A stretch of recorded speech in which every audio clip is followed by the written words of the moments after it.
Dear student, आज हम chemistry के बेस की बात करेंगे जो बहुत ही इम्पोर्टेंट रहता है और बहुत ही ज़्यादा ज़रूरी भी रहता है। अगर ये हमें नहीं पता होता है तो हम केमिस्ट्री समझ ही नहीं पाते हैं। तो आइए हम समझते हैं कि कौन कौन सी चीज़ें हैं जो हमें पता होनी चाहिए जो केमिस्ट्री का बेस है। तो जिन बच्चों को रिएक्शन समझने में दिक्कत आती है, कंपाउंड याद करने में दिक्कत होती है, फार्मूला वगैरह याद करने में दिक्कत होती है, समझने में दिक्कत होती है, तो वो बच्चे इस वीडियो को ज़रूर देखें और अंत तक देखें।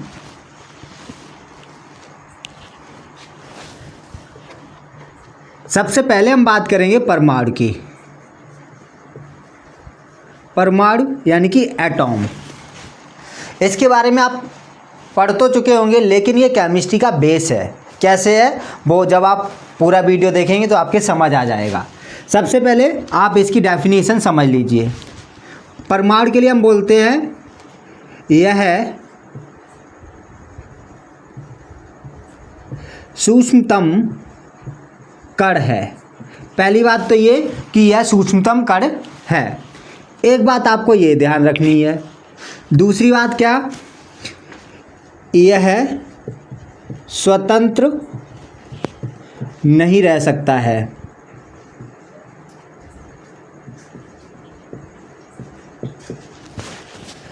तीसरी बात क्या याद रखनी है आपको, यह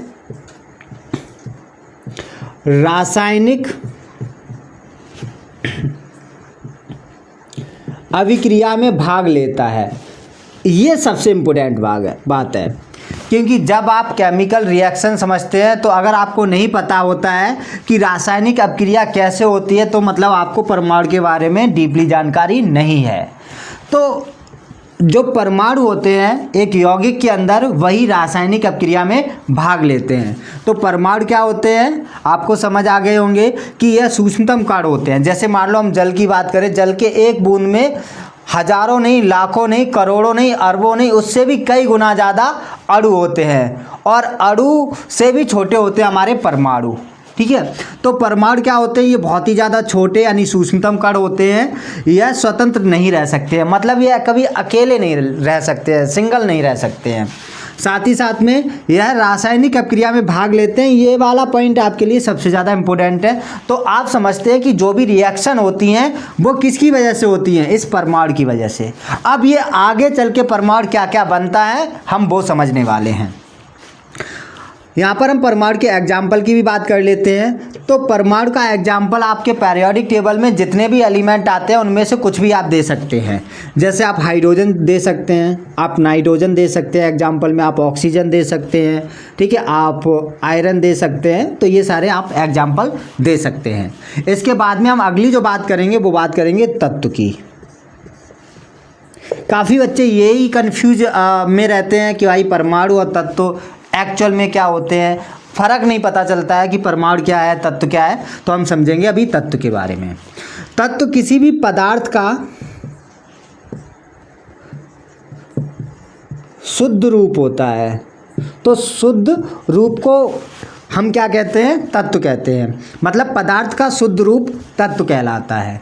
कहने का क्या मतलब है, कहने का ये मतलब है कोई प्योर चीज़ होनी चाहिए। जैसे मान लो कोई लोहे की चीज़ है तो प्योर लोहे की होनी चाहिए। सोने की चीज़ है, चांदी की चीज़ है, एल्यूमिनियम की है, कॉपर की है, ऑलमोस्ट मिला करके किसी की भी कोई भी चीज़ है, कोई भी पदार्थ है, वो उसी परमाणुओं से मिलकर बना होना चाहिए। तो दूसरी बात आपको ये ध्यान रखनी है कि जो तत्व होते हैं वो एक समान या एक जैसे परमाणुओं से मिलकर बनते हैं। तो दूसरी बात आपको ध्यान रखनी है कि जो तत्व होते हैं वो एक समान या एक जैसे परमाणुओं से मिलकर बनते हैं।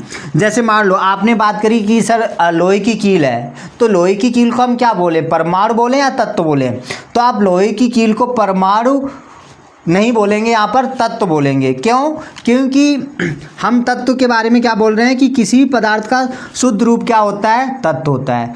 तो आप कहेंगे सर परमाणु क्या है। तो अब जो लोहे की कील है ना, वो जिन चीज़ों से बनी हुई है, जिन कणों से बनी हुई है, वो उसके परमाणु हैं। अब मान लीजिए एक कील है, इतनी मार्कर कितनी या इतनी मार्कर के कैप कितनी है, तो इतनी छोटी कील में भी बहुत ही ज़्यादा परमाणु होंगे आयरन के यानी Fe के। अब बात आती कि सर इसका एग्जाम्पल क्या होगा, तो इसका जो एग्जाम्पल होगा वो सेम जो आपने परमाणु के एग्जाम्पल दिए हैं वही इसके एग्जाम्पल होंगे। जैसे आप हाइड्रोजन बता सकते हैं, नाइट्रोजन बोल सकते हैं, ठीक है, ऑक्सीजन दे सकते हैं, आयरन दे सकते हैं, या ऑलमोस्ट मिला करके जो हमारी पीरियोडिक टेबल यानी आवर्त सारणी होती है उसमें जो भी तत्व हैं वो इसके भी एग्जाम्पल हैं और इसके भी एग्जाम्पल हैं। कुल मिला करके ये दोनों चीज़ लगभग एक ही होती हैं, बस इतना अंतर होता है। परमाणु के लिए हम बोलते हैं कि भाई ये छोटा सा कण होता है, बहुत ही ज़्यादा छोटा होता है, और बहुत सारे परमाणुओं के मिलने पर क्या बनता है, तत्व बनता है। तत्व जो होता है पदार्थ का शुद्ध रूप होता है। बात समझ आ गई। दूसरा यह है एक जैसे या एक समान परमाणुओं से मिलकर बना हुआ होता है। और साथ ही साथ में आपको तत्व को लेकर के ये भी ध्यान रखना है कि जो गुण होते हैं किसी तत्व के, ठीक है, वो कहीं ना कहीं तक किस पर डिपेंड करते हैं, वो इसी पर डिपेंड करते हैं। क्लियर है बात। आगे जो हम बात करने वाले हैं, एक बारी आप परमाणु और तत्व की शॉर्ट स्क्रीन ले लेना, स्क्रीनशॉट ले लेना, समझ लेना अच्छे से, ठीक है। लिखना चाहो तो लिख सकते हो वीडियो पोस्ट करके। बाकी जो आगे हम बात करेंगे वो बात करेंगे कि हमारे आयन क्या होते हैं और फिर उनसे यौगिक कैसे बनते हैं। तो आपने ये समझा कि परमाणु से क्या बने आपके तत्व, और जो आगे हम समझने वाले हैं तत्व से क्या बनेंगे आपके आयन। आप ये भी बोल सकते हैं कि तत्व से आयन बनते हैं, आप ये भी बोल सकते हैं कि परमाणु से आयन बनते हैं। और आयन होते क्या है वो अभी हम समझने वाले हैं, पहले इसे हटा देते हैं। तो अब हम बात करेंगे आयन की। किसकी बात करेंगे, आयन की।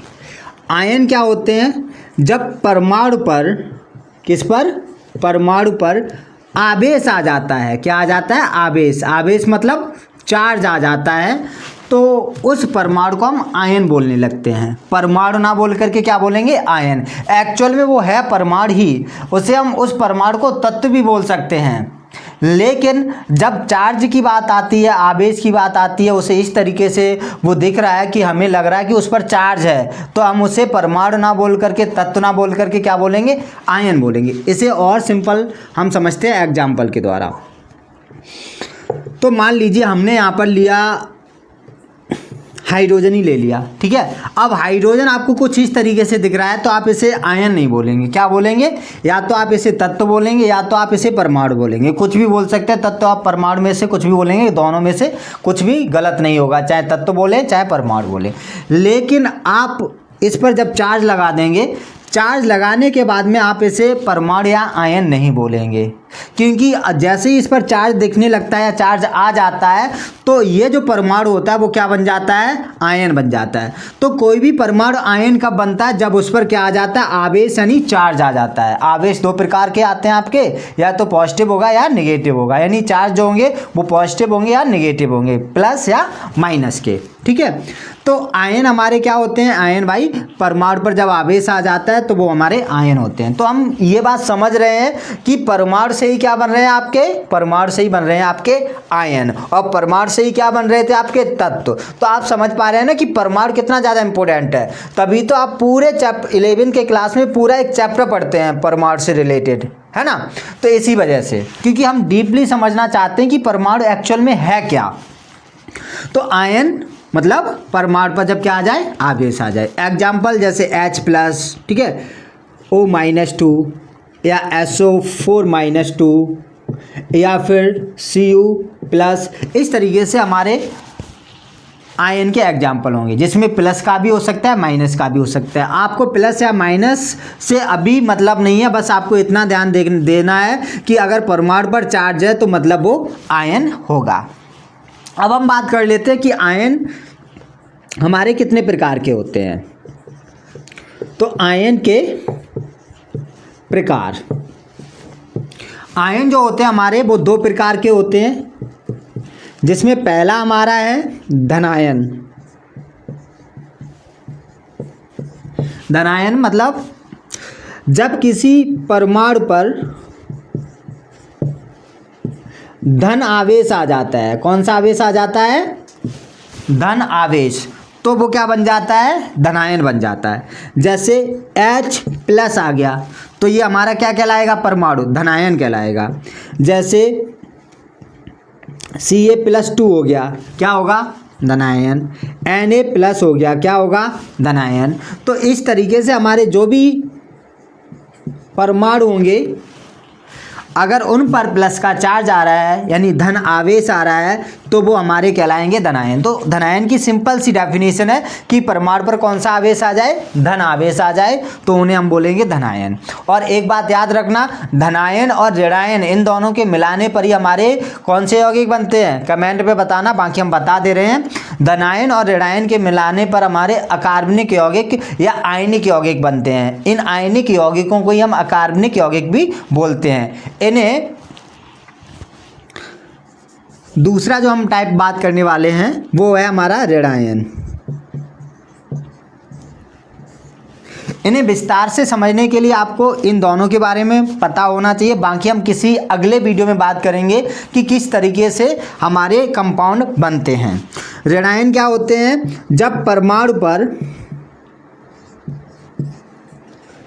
ऋण आवेश आ जाए, कौन सा आवेश आ जाए, ऋणावेश आ जाए तो हम उन्हें क्या बोलते हैं, ऋणायन बोलते हैं। एग्जाम्पल द्वारा इस बात को समझते हैं, जैसे O-2। अब O पर कौन सा आवेश आ गया, ऋण आवेश आ गया, तो ये हमारा क्या होगा, ऋणायन होगा। इसके अलावा जैसे SO4-2, यहाँ पर भी आप देख रहे हैं कि कौन सा आवेश आया हुआ है, -2 का आवेश आया हुआ है, तो ये भी हमारा क्या होगा, ऋणायन होगा। जैसे F-, इस तरीके से हमारे ऋणायन क्या होते हैं, ऋणायन वो होते हैं जिन पर ऋण आवेश आ जाता है। तो आपको समझ आ गया कि आयन जो हमारे बनते हैं वो हमारे परमाणु से बनते हैं। और जैसा कि आपने जाना कि परमाणु से हमारे और क्या बनते हैं, तत्व बनते हैं, और इन्हीं परमाणु से और क्या बनते हैं, हमारे आयन बनते हैं। और इन आयन से जो हमारे बनने वाले हैं वो बनने वाले हैं यौगिक। तो आगे जो हम बात करेंगे वो बात करेंगे यौगिक की। एक बार आप इसका नोट डाउन कर लें या फिर शॉर्ट स्क्रीन ले लें, ठीक है। और फिर आगे हम बात करेंगे यौगिक की, कि यौगिक क्या होते हैं और ये कैसे बनते हैं, क्या लफड़ा है इनका सारा कुछ, ठीक है। अब हम बात कर लेते हैं यौगिक की। यौगिक मतलब कंपाउंड। तो यौगिक क्या होते हैं, यौगिक के लिए हम बोलते हैं दो या दो से अधिक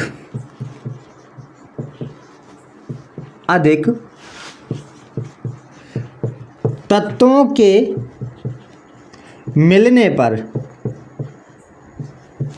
यौगिक बनते हैं। तो दो या दो से अधिक तत्वों के मिलने पर क्या बनते हैं, यौगिक बनते हैं, ठीक है। तो हमारे जो यौगिक बन रहे हैं वो भी किससे बन रहे हैं, तत्व यानी कि परमाणु से। बात आ गई समझ। अब दो या दो से अधिक यौगिक के मिलने पर बनेंगे, और ये जो दो या दो से अधिक दो या दो से अधिक तत्व जो होंगे यानी जो परमाणु होंगे वो एक सुनिश्चित अनुपात में होंगे। अनुपात आप उनका चेंज नहीं कर सकते हैं। जैसे फॉर एग्जांपल मान लो हमने बात करी जल की, तो जल में 2 हाइड्रोजन और 1 ऑक्सीजन का परमाणु होता है। अब आप देख रहे हैं कि इनमें अगर हम हाइड्रोजन और ऑक्सीजन के अनुपात की बात करें तो 2:1 का अनुपात है। तो ये फिक्स है कि इस ब्रह्मांड में आप कहीं पर भी जाएंगे जल का हाइड्रोजन और ऑक्सीजन का यही अनुपात मिलेगा। अगर वह अनुपात बदलता है तो वह जल रहेगा ही नहीं, दूसरा कंपाउंड कहलाएगा वो। तो दो या दो से अधिक तत्वों के मिलने पर यानी परमाणुओं के मिलने पर हमारे क्या बनते हैं, यौगिक बनते हैं।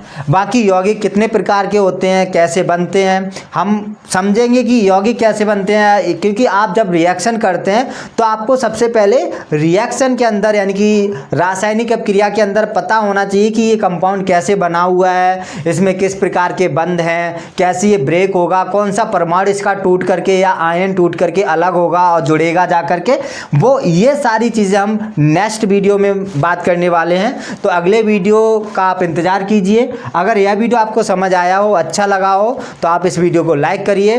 साथ ही साथ में अगर अभी तक आपने चैनल सब्सक्राइब नहीं किया है तो चैनल ज़रूर सब्सक्राइब करें, क्योंकि जब तक आप चैनल सब्सक्राइब नहीं करेंगे तो आपको वीडियो की जानकारी नहीं पहुँचेगी, और वीडियो की जानकारी नहीं पहुँचेगी तो बहुत सारे ऐसे वीडियो होंगे जो आपसे मिस हो जाएंगे और जो आपके लिए इम्पोर्टेंट रहेंगे। तो इसलिए चैनल सब्सक्राइब कर दीजिए। बाकी आप कमेंट में ये भी बता सकते हैं कि किस टॉपिक पर आप अभी वीडियो चाहते हैं कि सर आप पहले इस टॉपिक पर ज़रूर बना दें वीडियो, जिससे कि आपको वो टॉपिक ईजिली समझ आ जाए। बाकी आज के लिए इतना ही।